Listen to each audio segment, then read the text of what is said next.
Greetings! Welcome to the American Woodshop. Today it's all about hand tools and what you can do with them. In this case, build a beautiful queen-size bed out of reclaimed barn wood. So stay with us. The American Woodshop with Scott Phillips is brought to you by Woodcraft, since 1928, providing traditional and modern woodworking tools and supplies to generations of craftsmen. Woodcraft, helping you make wood work.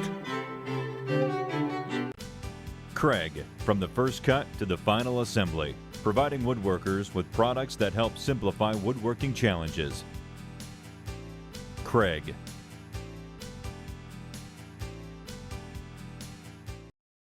Easy Wood Tools, American-made tools for all skill levels. For every woodworking reason.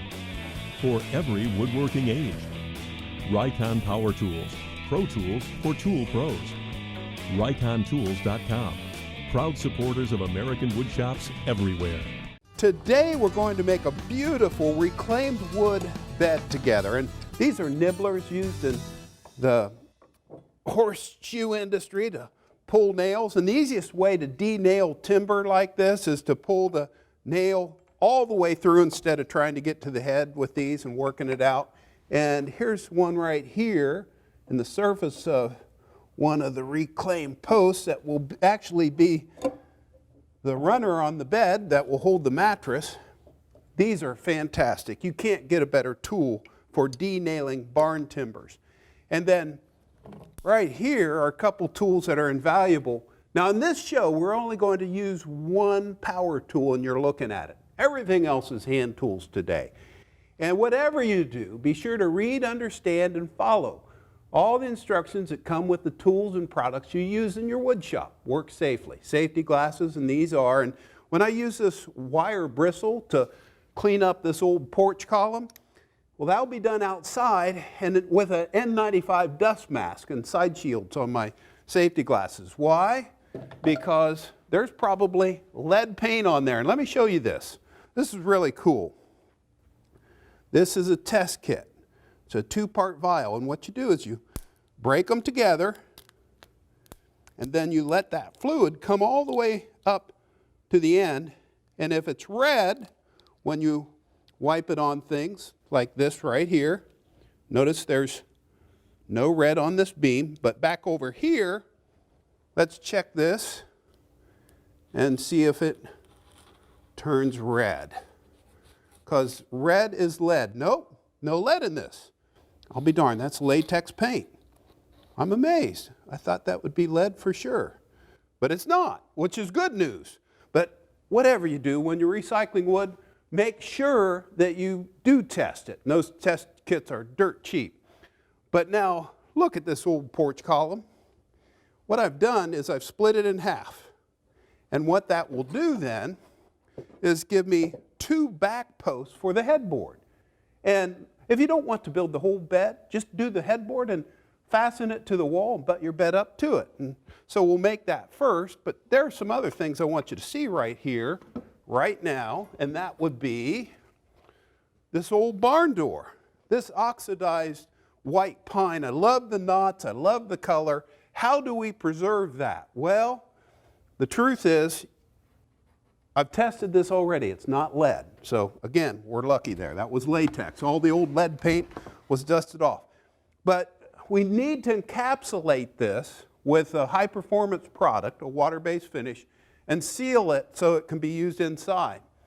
And what I'm going to do is save this half for the headboard and this, in this case, for the footboard. And check this out. This is a Japanese combination razor saw, and this is, watch your hand, because if this skipped out onto your hand, you'd have stitches in a heartbeat. So what I'm doing here, it cuts on the scoring cut. It's as I'm pulling it towards me that it cuts, unlike a Western saw that cuts on a push stroke. And once I have that established, I can cut this all the way through, all the way down. And the thin blade gives me a beautiful cut, just like that. Now come down here, do the same thing on this piece.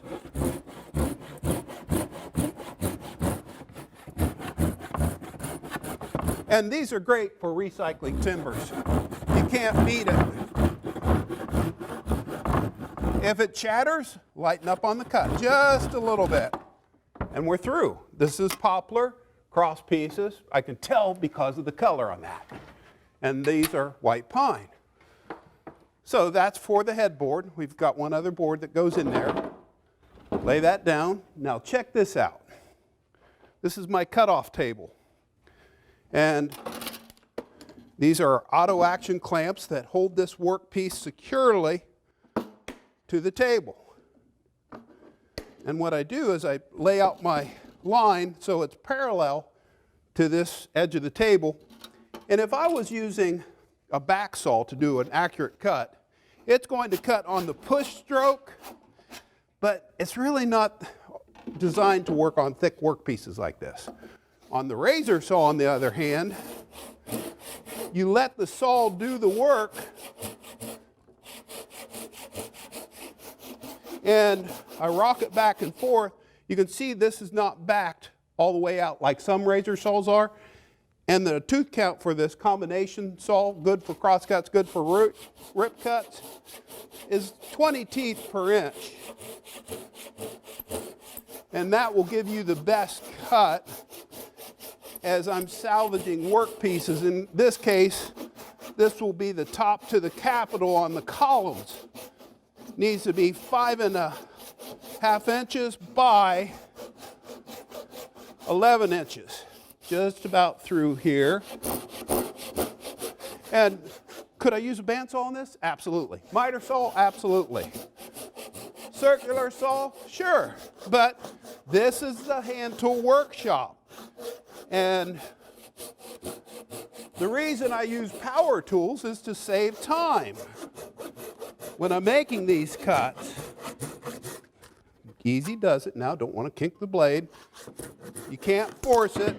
Away you go. And that's a beautiful smooth cut. So from there, let me get all my work pieces. We'll head outside. I'll show you the easy way to clean up barn timber. Now check this out. This is a homemade tool. This is a 6-inch wire wheel that goes on a bench grinder on a bolt that had the head cut off and just nutted on there. And this is a wonderful way to texture and clean beams, old barn beams. Now, this is before, and that is after. And what that does is it gives me all that wonderful character of that oxidized wood. I don't want it to look new, but I certainly want it clean. And I always treat any beam like it had lead on it, because you never can tell until you test it. And then we'll take this back inside and work it down after I get this all cleaned up. Also, brass brushes to get into the nooks and crannies. Just can't beat it. And then these nylon pads. It's a wonderful way to clean it up, and then you tack it off, and then it's ready for a finish. So once we get these all dressed up, we're good to go. And oh, by the way, to cut the head of the bolt off, no power tools, just an old hacksaw with a good blade on it. So stand true. Now, I want to keep that white paint on the pieces to those columns because that will give me a cool look once we put a right finish on it, a water base. So clean it up. Oh, by the way, bird droppings, be very careful of those. N95 dust mask. If you breathe that, good chance is you can get this disease called histoplasmosis. So side shields on your glasses as well. Only do all this outside, whatever you do. So everything's all cleaned up the way I want it, ready for a finish, brushed. I want those natural grain patterns to really pop, and they will when we put that finish on there. And then trim blocks for the capital and the base. Those will get screwed on, believe it or not, with one single twist screw. Now come with me, because I want you to see that we are indeed using all hand tools for this. I used a true framer square to check so that The top edge is square and straight, and then I transferred layout lines down here, 61 inches long. Okay, so now I'm using the razor saw and a trim board clamped up so it's absolutely perpendicular to the edges to cut the top panel, in this case, to length. I bring that right on over, and that's a perfect cut. I mean, that's ready for the headboard assembly to the side posts. And I need to adjust this clamp so that pad is clear of this edge. And I'm using this as a gauge to keep this blade square as I'm making this cut. And it's also like a rudder on a ship. It helps to keep everything going down the right road. I'll use exactly this same technique to cut the footboards from the other part of this barn door panel to the finished length of 61 inches as well. To save time, I've cut the footboard to the length, 61, same length as the headboard, okay, naturally just 2 boards instead of 3. Added 1 more to finish that out just to work for the headboard. I need 2 work pieces that are 2 3/8 by 4 by 61, and those will get heavy duty fasteners on them. And here I need 2 work pieces that are half lap cut. And let me show you how I do that. Here are 2 different types of half laps. These are for the long running rails that hold the mattress left and right. And I've already started the cut.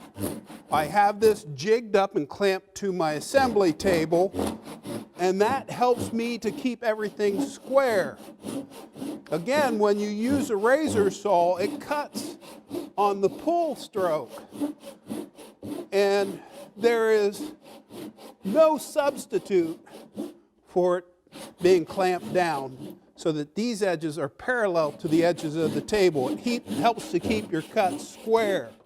So I believe I'm all the way through here, and I'm going to finish that shoulder, get that cut started, just like that. Make sure I'm all the way down. And now I can go in with a chisel. Okay. Just needs to go a bit more.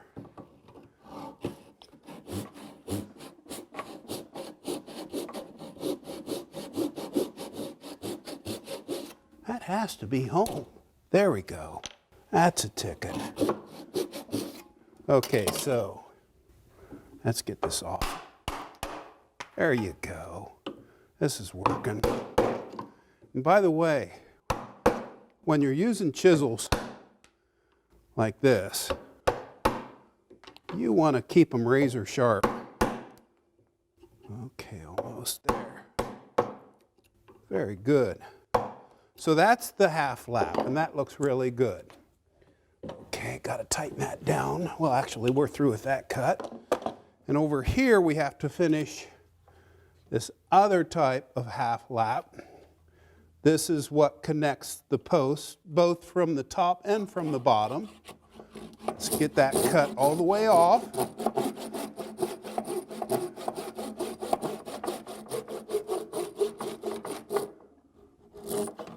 Okay, got to score it. Very good. And that's perfect. Now, this is all ready to put the finish on it. We do that before the joint work so we don't have drips and runs. Off to the finishing. I'm using a satin finished water-based top coat. I've thoroughly stirred it, and that's very important. I have to bring up the heavy solids in the bottom. And what I'm doing now is just brushing on with the grain in a 70-degree environment. And temperature is really critical when you're doing finishes. I never apply finishes below 70 degrees, ever. And on this, I'm just brushing it in with the grain. You saw us clean it off and tack it off earlier.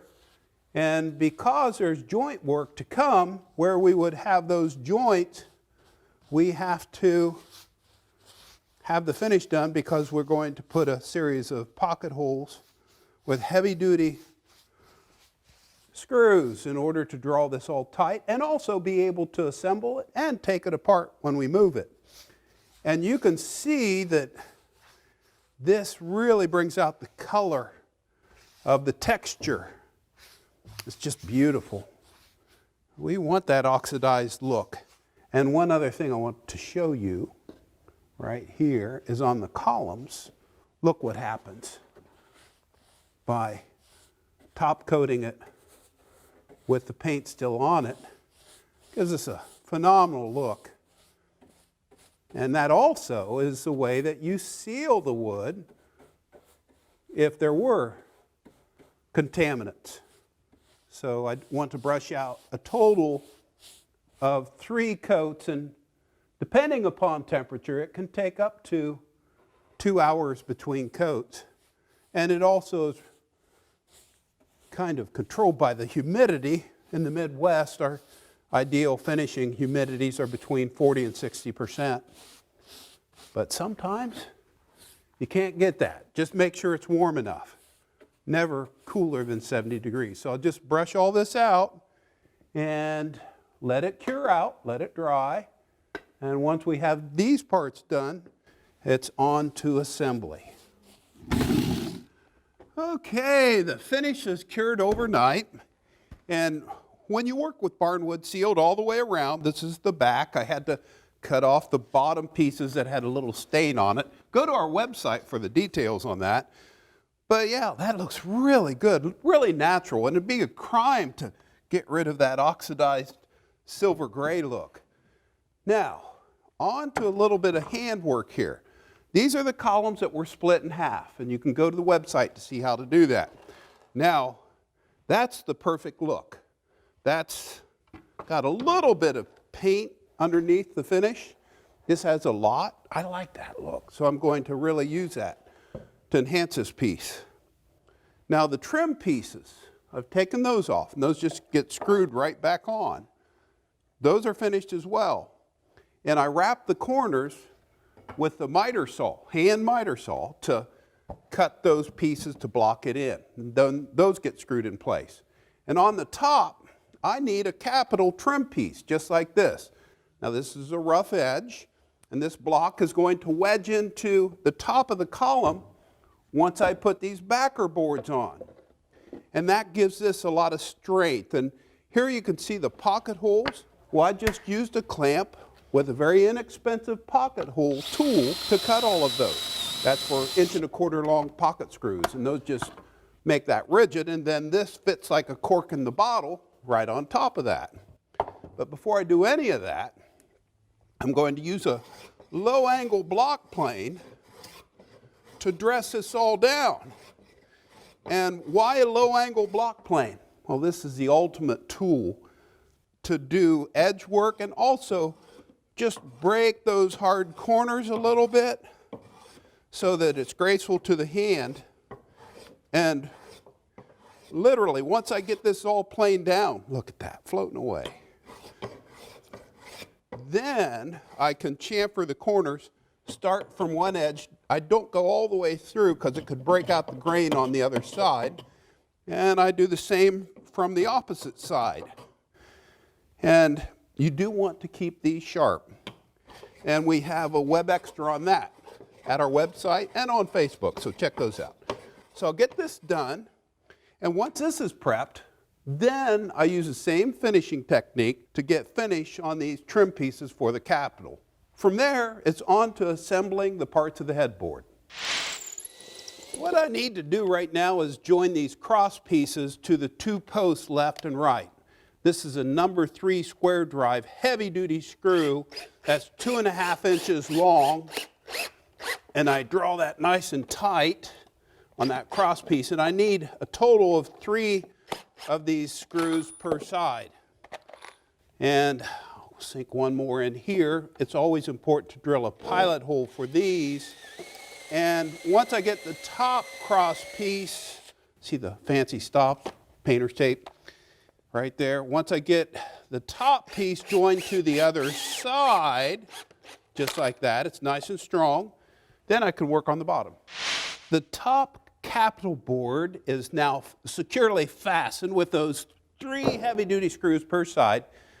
The bottom board that's going to carry the rails that will carry the weight of the bed, heavy duty, this is half lapped.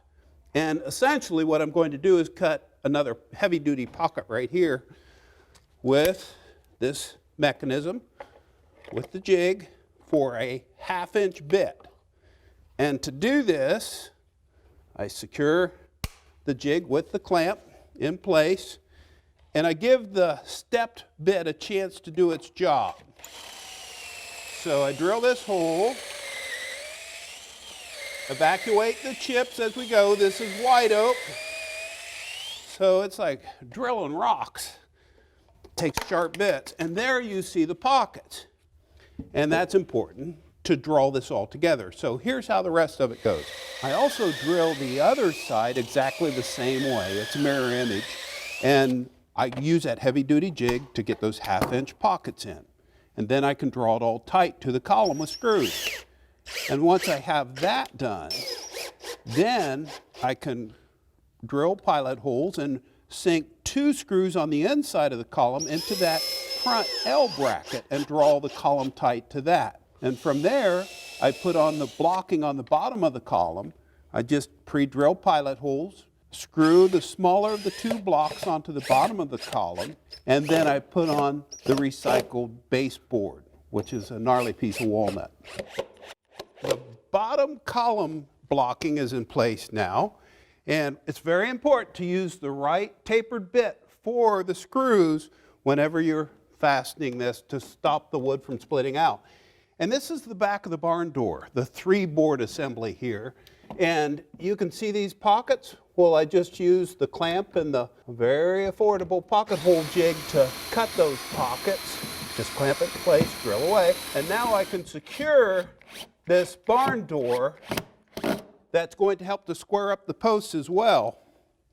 So I'll do that all the way around. And then we'll get to take a look at the headboard. We'll set that up and see how she shapes up. Now, let's check this out.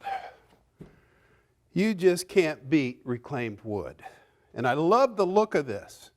It's rustic, it's primitive, and it's all done with hand tools. So no excuses here. You can go out and do this. And then this blocking goes right in. And so here's how the rest of this project comes together. I have to use the hand miter saw to cut the blocking to put the molding all the way around this capital. I just screw it from the back, and that completes the headboard, which you could put right up against the wall and butt your head to it. Just secure it to the wall. But we aren't going to stop there. We're going to put the rails in using screws to hold it to the post, and that rail rests on the stretcher that connects the bottom of both posts. And that makes it rock solid. And then we do the footboard assembly. Now for that, I use a 5/16" double-threaded bolt to fasten the capital and the base to the southern yellow pine columns. And then I can use the pocket holes to screw in the big stretchers and then the trim piece out of the barn wood. And that draws it all tight. And then I just use pocket holes to dog the 2 stretchers to the posts at the footboard. We put some bed slats on, and we're off to the races. I love it when she gets linen in her hands. What's the thread count on that? I want to show you something. This is Aunt Dorothy's quilt. And it only has 46 states on it because when she made it, that's all there were. And that's so cool. I love it. And she would love the recycled bed. Ohio. And Louisiana and the state bird. Yep. You gotta love it. Mm-hmm. So here's a thought for you. What's holding you back from building your own bed with simple tools out of reclaimed wood?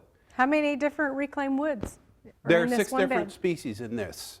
The rails are beech, white pine, southern yellow pine on the post, walnut, red oak, white oak. Very cool. Okay, and red cedar slats, just to keep the moths away.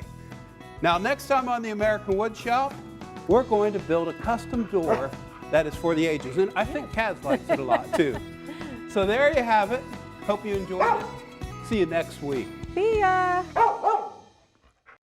Woodcraft, since 1928, providing traditional and modern woodworking tools and supplies to generations of craftsmen. Woodcraft, helping you make wood work. Craig, from the first cut to the final assembly, providing woodworkers with products that help simplify woodworking challenges. Craig.